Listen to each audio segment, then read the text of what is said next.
I'm Karen Siris. I am a principal, an educator on Long Island in an elementary school, grades 1 through 6. I'm also an adjunct professor in the area of educational leadership at Adelphi University on Long Island as well. I think it's very important that our leaders of our schools understand the importance of encouraging a positive school culture and thus creating a positive school climate in our schools. And you know, it's interesting because culture and climate are so often confused and used interchangeably. So I've only recently come to my own decision about what the difference is. And to me, culture really is what you can see that's being done in a school. It's the way we live our life around here. It's what people look like and talk about and the attitude they have when they walk into their building in the morning, who they say hello to, how they greet the children. The climate is more how you feel when you're in that school. And the climate is really created by what people do around their school. So speaking to the leaders in our schools, I would say we as leaders of our school are the ones who set the tone and put the primary importance on the relationships and the positive environment that we seek to create and really lead by example, by creating that kind of environment for our staff members, for our parents, for our children as well, for everybody who walks through the doors of our schools. To set up a positive climate or culture in our school, as I said a moment ago, is to really lead by example.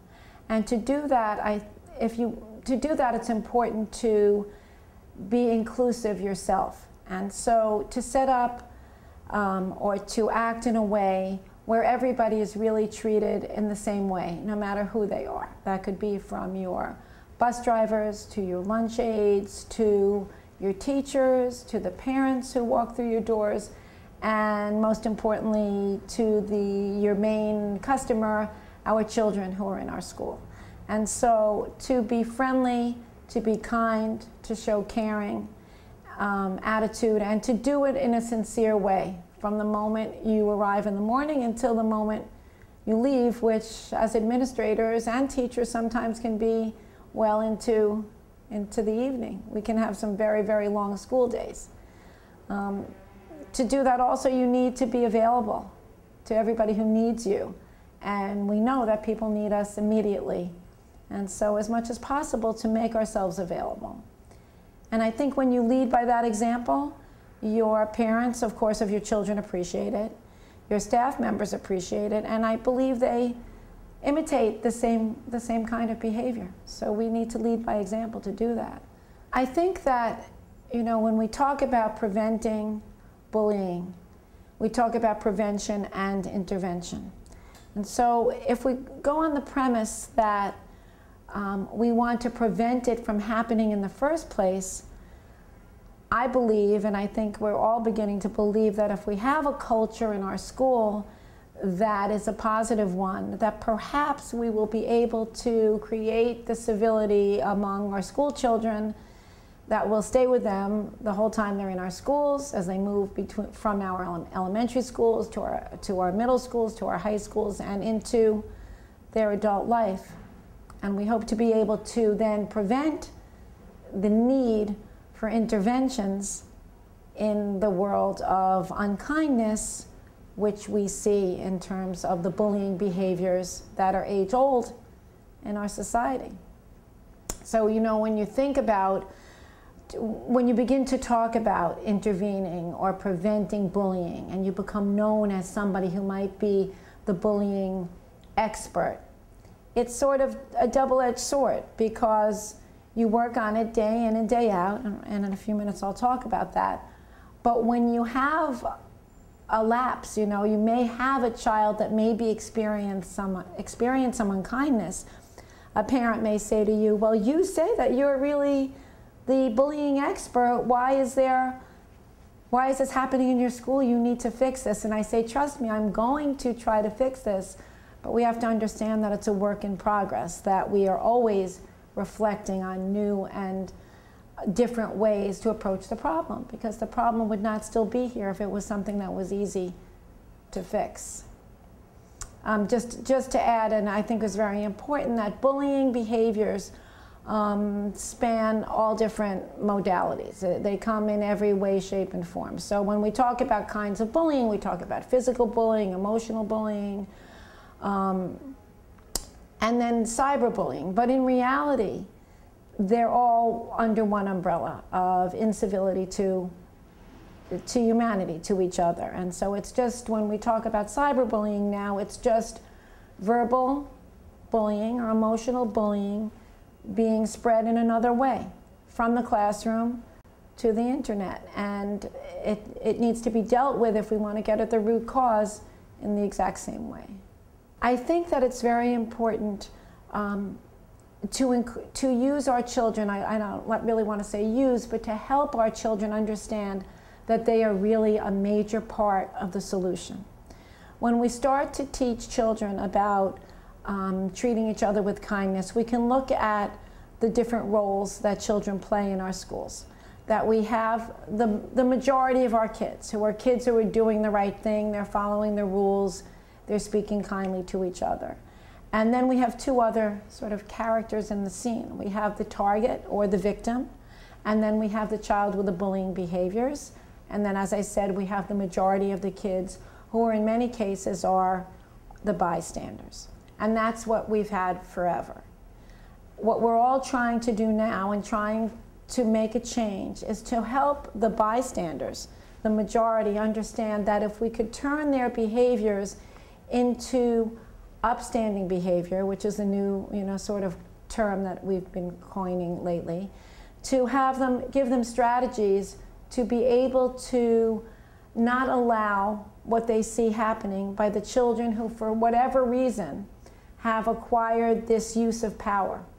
Because in any bullying situation, it's a child who has the upper hand, who uses power over other children to determine what's going to happen in any given situation. So if we can help our kids understand that if they work together and they look out not only for themselves and develop strategies for themselves, but look out for their classmates and give them strategies to help their classmates, then we have really won the battle. The problem is every child will tell you, I've tried that, or I've done it, and it doesn't always work. That the child with the bullying behavior is going to continue to do what he does, and even more so, and worse for me, if I'm the upstander, he may turn on me. And that's where the school comes in. That's where it has to be unconditional, that there will be consequences for a child who, A, continues the behavior, and even more serious consequences for a child who escalates the behavior towards a child who has tried to help. In addition, we're trying to look at some other ways of what to do. And there is the work of Stan Davis, actually, who did a recent study on the voices of children. He went to hear the voices of, or listen to the voices of the victim, and asked them, how can a bystander help you? And what I think the study was with about 14,000 children.